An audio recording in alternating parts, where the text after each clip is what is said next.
Jack lived for his family. He worked his hands raw at the plant, every muscle aching a testament to his love for Sarah and the kids.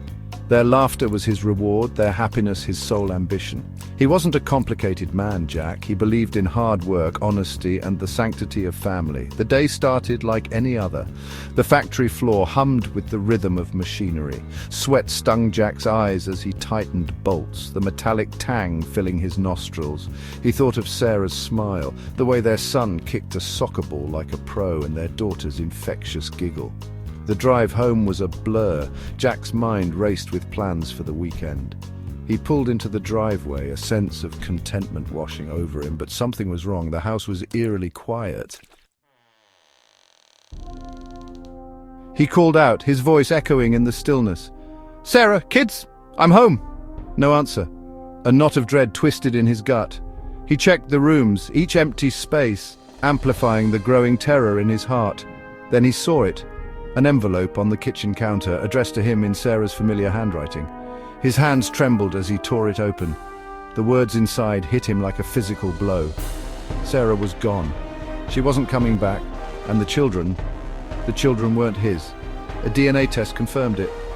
"Find it in your heart to forgive me," the letter ended. Forgive her for what? For ripping his life apart? The room spun. He sank into a chair, the paper fluttering to the floor like a fallen angel. His whole world, everything he believed in, lay shattered at his feet. The laughter, the love, the shared dreams, all a cruel illusion. He was a stranger in his own life, a ghost in his own home. His mind was a whirlwind of fragmented memories. Days blurred into nights. The house, once his sanctuary, now felt like a prison of memories. Each room whispered Sarah's lies, each echo a reminder of his shattered family. He couldn't eat, couldn't sleep, haunted by the ghosts of laughter that was never truly his. He replayed their years together, searching for answers in the wreckage of their past, a trip they couldn't afford. Sarah's insistence on a specific pediatrician, her evasiveness about her family. The pieces of the puzzle, once meaningless, now formed a clear, sickening picture. The rage simmered, threatening to consume him. He wanted to lash out, to scream, to break something, anything. But even in his anger, a chilling thought pierced through. Who was Sarah running from, and who was this man, this Mark, whose name was seared into his brain from the DNA report? He needed answers. It was time for justice. Frank arrived the next morning, his face etched with concern. He listened patiently as Jack, voice hoarse with unshed tears and barely contained fury, recounted the devastating events. There was no judgment in Frank's eyes, only a steely glint of understanding and a quiet promise of support. "We'll figure this out, brother," Frank said, his voice gruff but reassuring. "You're not alone in this." Those few words were a lifeline to Jack, pulling him back from the abyss of despair. He had a friend, an ally in a war he didn't ask for, but was now determined to win. Frank, with his network of contacts and a knack for information gathering, quickly uncovered details about Sarah's lover. Mark was his name, a slick-talking charmer who owned a chain of auto repair shops across the state. "Something about this guy doesn't sit right," Frank said, tapping a finger on a printout. "There's more to him than meets the eye." Their investigation led them to several online forums, where whispers of Mark's shady business practices swirled. Customers accused him of insurance fraud, claiming he inflated repair costs and pocketed the difference. The revelation fueled Jack's fury. They decided to pay Mark a visit, a reconnaissance mission to assess the situation firsthand. Jack, disguised in a worn baseball cap and sunglasses, watched from across the street as Frank entered Mark's flagship auto shop, posing as a potential customer. "Just need a tune-up," Frank said to the mechanic, his voice casual. "But I hear you're the best in town." The mechanic, a burly man with a greasy rag hanging from his back pocket, smirked.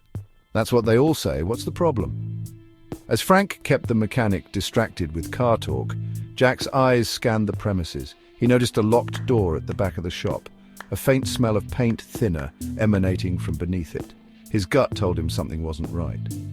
This wasn't just an auto shop, it was a front for something more sinister. Frank emerged from the shop, a knowing look on his face.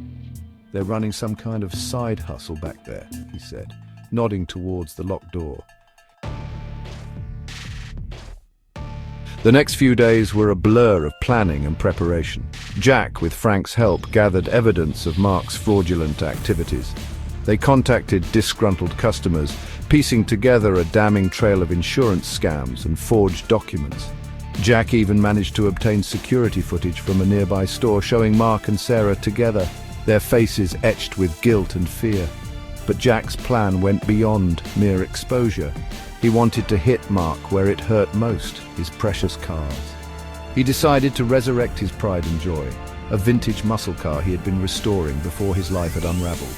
He spent hours in the garage, the rhythmic clang of tools a symphony of determination. The car, once a symbol of his dreams, was now a weapon, a symbol of his unwavering resolve. He would use it to confront Mark, to make him face the consequences of his actions. The roar of the engine echoed through the night as Jack pulled up outside Mark's auto shop. The muscle car, a gleaming beast of steel and chrome, seemed to vibrate with suppressed power, mirroring the fury that coursed through Jack's veins. He strode into the shop, the doors swinging shut behind him with a resounding clang that silenced the usual cacophony of noise. Mark, startled, looked up from the paperwork on his desk, his face a mask of surprise that quickly morphed into feigned innocence. "Jack, what brings you here?" he asked, his voice dripping with false concern.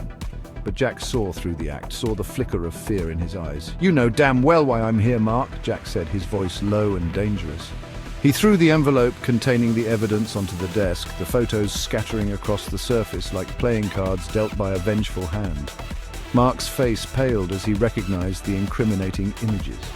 The security footage, the forged documents, the messages exchanged with Sarah. "You destroyed my life, Mark," Jack said, his voice laced with a chilling calmness that spoke volumes of the storm raging within. The confrontation escalated swiftly. Mark, backed into a corner, lashed out, desperation replacing his carefully crafted facade. He lunged for the phone, but Jack was faster. He grabbed Mark's arm, twisting it behind his back, the sound of snapping bone echoing through the silent shop. "Don't make this harder than it has to be," Jack growled, his voice laced with controlled fury. Mark, his face contorted in pain, glanced towards the back door, a desperate plea for help in his eyes, but there would be no escape, not tonight.